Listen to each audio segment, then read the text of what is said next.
Styner, Doctor of Medicine. Tonight's story has the title, Don't Count the Stars. Guardian of birth, healer of the sick, comforter of the aged. And the qualities of the worthy physician are three: the eye of an eagle, the heart of a lion, the hand of a woman.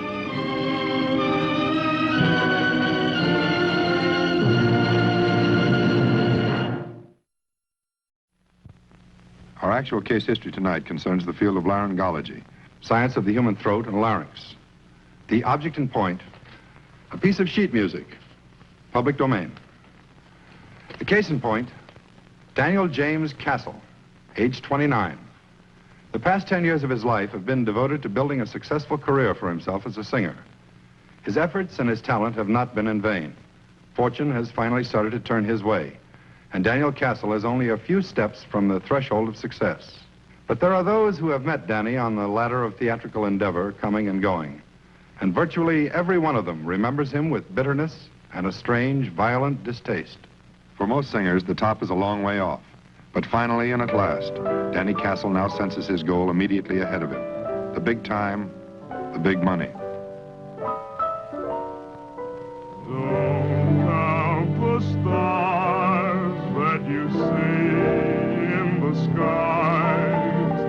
Just count the stars that you see in my eyes.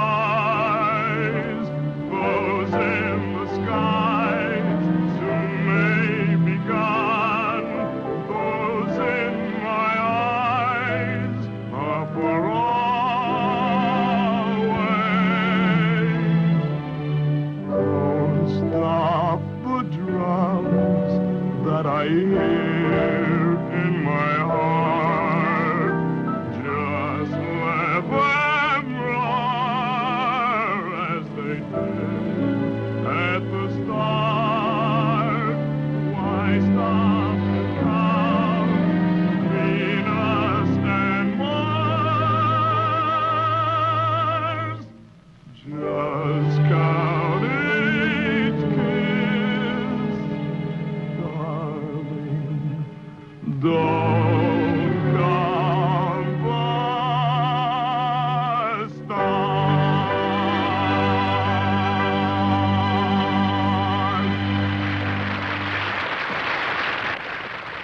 The big time and the big money. And Danny's determined to make it, no matter what the cost. And Julia Winters is just one means to attain that end. Like so many others before her, to Danny, she's merely someone with a right connection. Someone to be exploited to gain a certain advantage and then discarded. And for Julia, discard time is fast approaching. Yes, I'll tell him. Thanks a lot. Bye.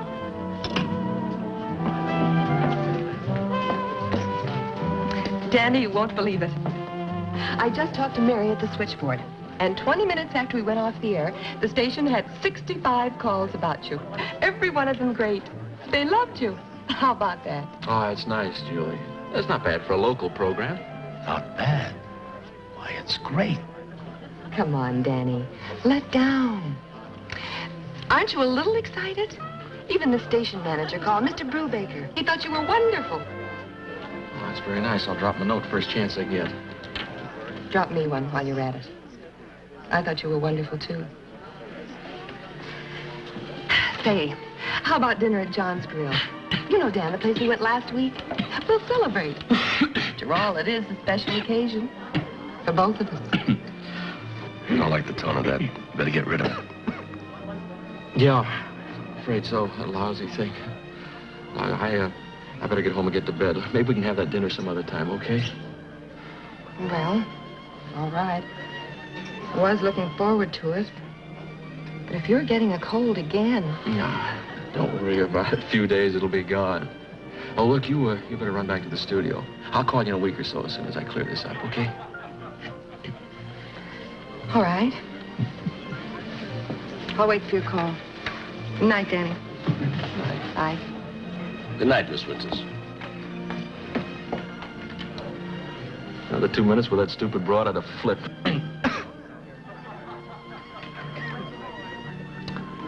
What's your trouble? Julie's been pretty nice to you, Danny. Well, I took her out to dinner, didn't I? So she gave me a guest spot on her show. That's the dullest broad I ever met. Nothing. Another one for the bone pile, huh? Sometimes I wonder why I stay with you, Danny. It was an even trade. She got as much out of it as I did, and I forget it. By the way, what happened with the piano tonight? Were you wearing mittens or were you playing it with your feet? Look, I don't want to worry you, Danny, but I've heard you do better, too. Me? What are you talking about? You been hitting the bottle again? 16 years, 3 months, not a drop. Now, you just wearing tops tonight, Danny, you don't. Pal, I think I've just about had it from you. We've been together a long time, maybe too long. I think it's about time I got somebody new to work with. Oh, you mean I'm fired again? Is that it, Danny? No. No, I said you're fired for good. You understand? You're third rate and you always will be. All right, so maybe it's rough. But I'm not going to carry anybody along who can't cut the mustard. I've scrounged around in these two-bit dumps long enough. 12 years, and I've sweated through every one of them. Now I'm ready for the big time. I'm not going to let any sour piano louse it up. I was never that sour, and you know it. Are you kidding? You started in dumps like this, and this is just where you're going to stay. All right, then. That's enough. All that shouting and straining, it just isn't worth it. Now, it's the voice you better be taking care of. Give it a good rest. I'll see you in the morning.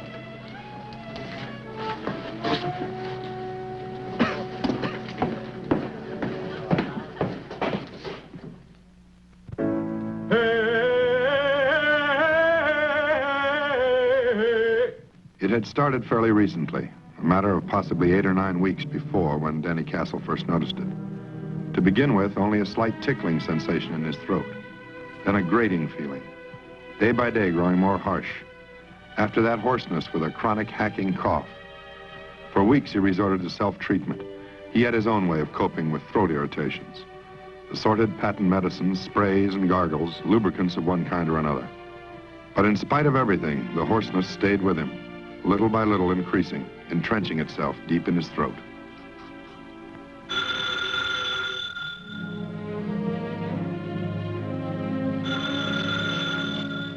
No. Oh, hi. How are you, Sid? Now, that right? What? Hey, you're kidding. Yeah, you saw me on TV, huh? Hey, that's wonderful. Yeah, Friday at the Strand. You bet I will. 2:30. Yeah, goodbye.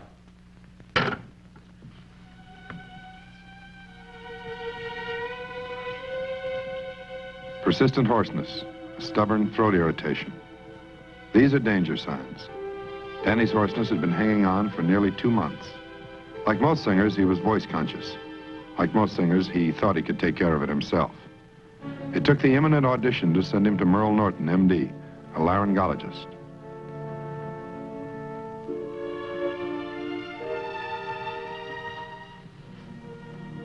Ulcer? Oh, that can't be. Oh, I've been singing a lot lately. I probably work my throat too hard, that's all. No, I'm afraid it isn't quite as simple as that. A biopsy is indicated from all appearances. Oh, no. You better think again, Doctor. Nobody's going to carve up my voice at a time like this. Perhaps you didn't understand me when I said there may be a malignancy, Mr. Castle. There's a strong possibility that that ulcer may be cancerous.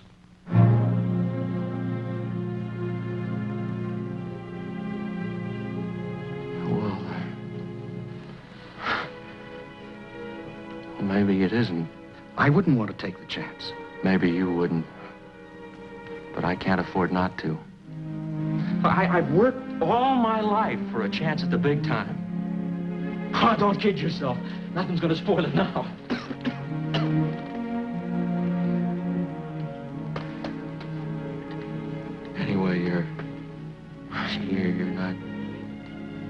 sure, are you? Positive, I mean. No, not absolutely positive. Well, suppose that it is, suppose it is cancerous. What happens then? Well, if we get it in time, a simple removal of the malignant tissue should correct the condition. You'd still be able to talk, perhaps almost as well as you can talk now. I must be honest with you. You'd never sing again.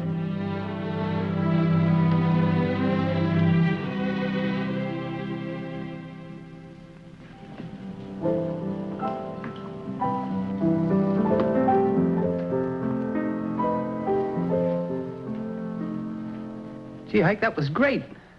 Well, what are you going to do with it? Well, you know, got a couple of publishers interested. Do you suppose that I could sing a tune for you? You sing? I think so. I'm not sure. Okay, let's hear you. All right. What'll it be? How about The Mountains of Morning? Do you know it? You're a tenor, aren't you? Yes. All right, let's give it a try. All right.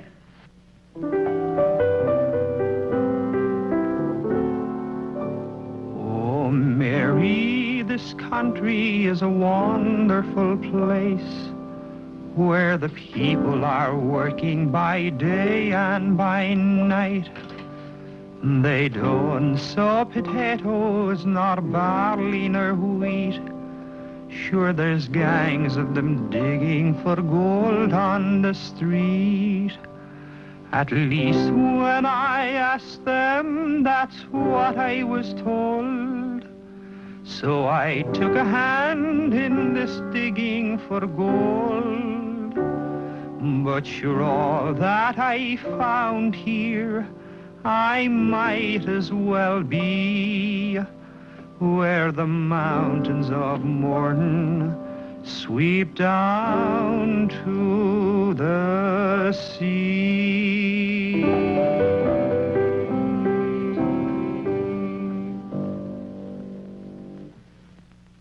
You're all right, kid. You sing up a storm. You really think so? Of course, it'll take a lot of work. A lot to the singing business, you know. But I think maybe you got it. Let's go see Danny. Let's see what he thinks. Hi, Danny. How do you feel, boy? Ike? Do you know Terry Deneen? Nice meeting you, Mr. Castle. I sure do enjoy your work, sir. Well, you heard him. What do you think? Kid sings, huh? Yeah, sure, fine. Look, Ike, I want you to play an audition for me Friday.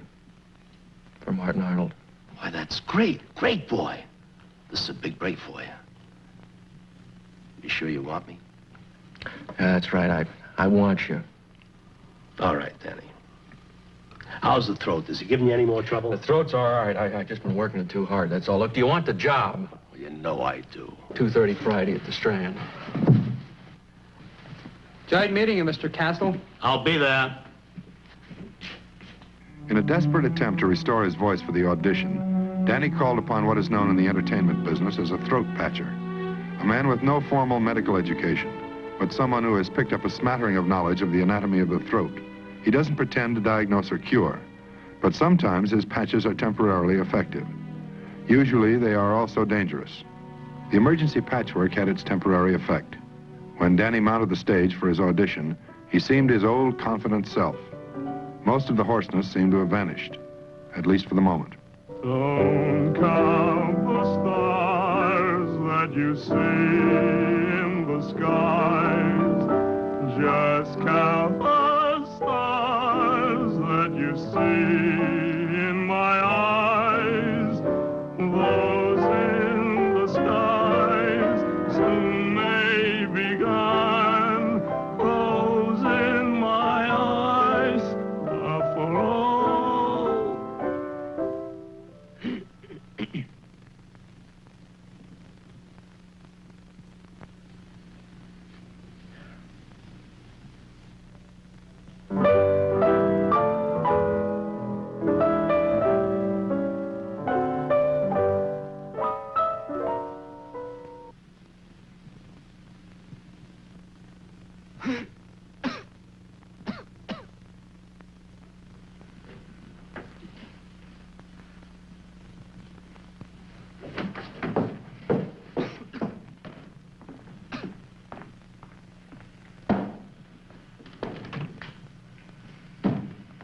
The days that followed were black days for Danny Castle.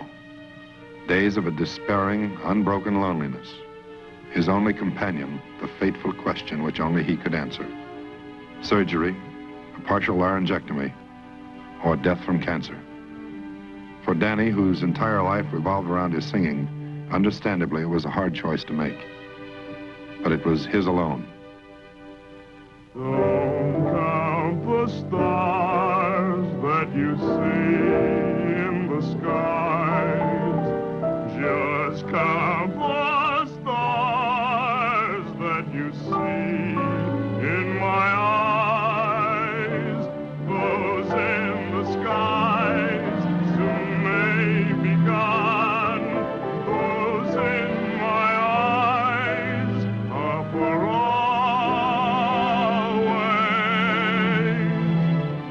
Don't stop the drums that I hear in my heart. Just let them run.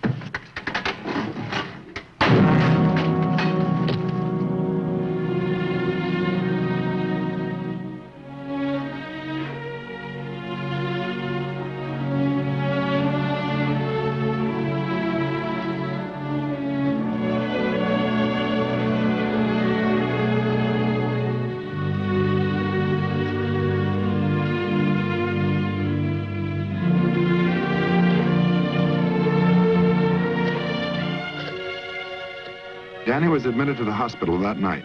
The following morning, Dr. Norton performed a biopsy, taking a bit of tissue from the right vocal cord and giving it to the pathologist for examination. The pathologist's report: the specimen was malignant.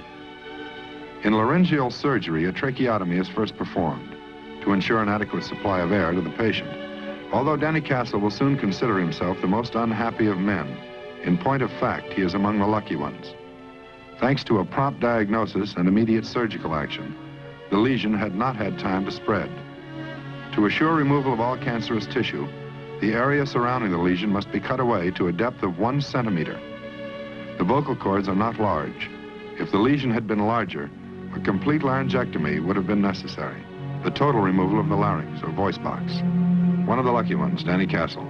Although he was a singer with but half a voice, he'd learned that half a voice is better than none at all. It won't be that bad for long, Danny. You'll be talking again in no time at all. It won't be long before scar tissue builds up what you might call a substitute cord. It's not the same mechanism as a normal vocal cord, but you'll be talking again in a week or 10 days. Then in about 6 months, you'll sound as if you have a bad cold, probably, but that's about all. Let's see how you're healing up. Can you breathe? Your throat will clear up and the swelling will go down, and then you won't need that little snorkel. You're not so bad off, Danny. You're alive. I think that's worth quite a bit, isn't it?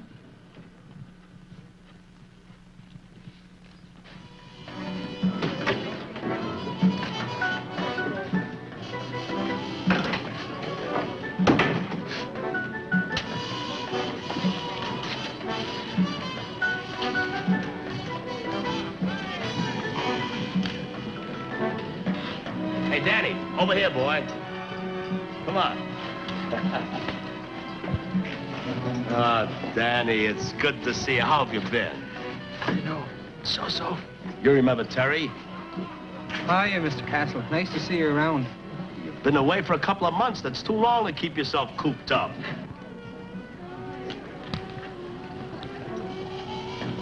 Sam, there's a friend down there.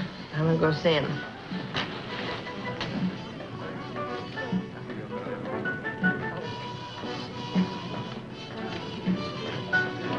Naked boy. Look, Terry and I have a little idea. We want to talk to you. Well, there he is. What do you know? Mr. Big Time. Real big headliner.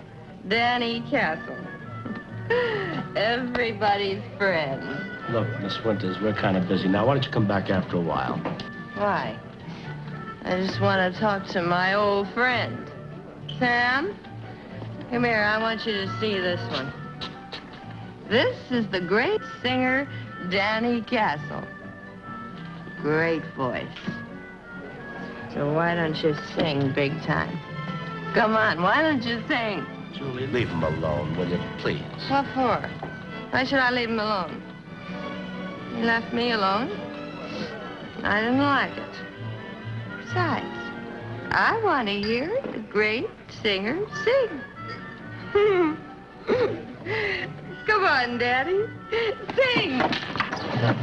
That's enough. You've had your fun. Don't touch me. You gonna let him push me around?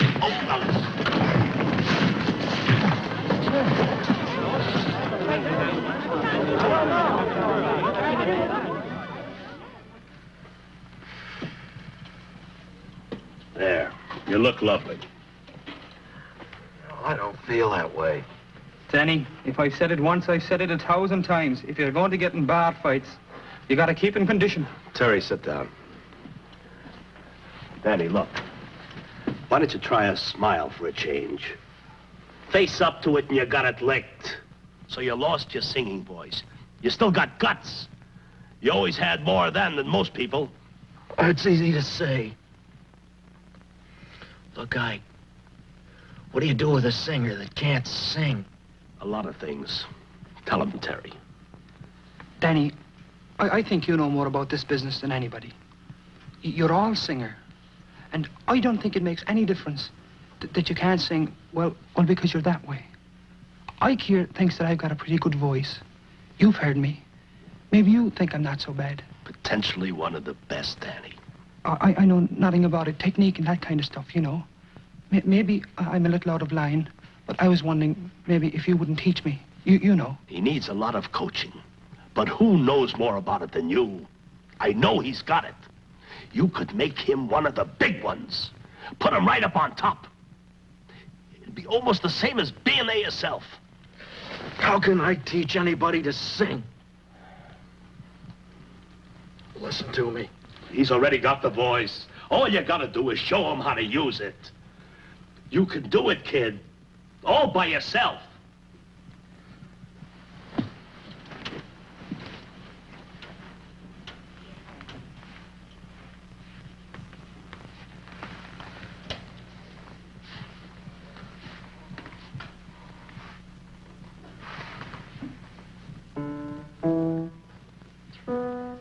So you want to sing? Yes, You really want to sing? that's the way it is.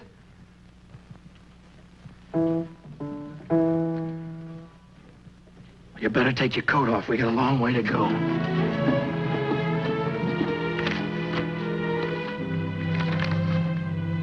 It did mean work. Months of painstaking, grinding work. And Danny's concern about his own voice was subordinated to his training of Terry's. Never a patient man, Danny learned patience. Never a tolerant man, Danny learned tolerance. Never a happy man, Danny learned to smile. Don't count the stars that you see in the skies. Just count the stars that you see in my eyes. Those in the skies soon may be gone. Those in my eyes are for always. Don't stop the drums that I hear. Ike, you know something? Yeah. I used to sing pretty good. That's right. I was never better than I am right now. Why stop to count Venus and Mars? Just count each kiss, darling,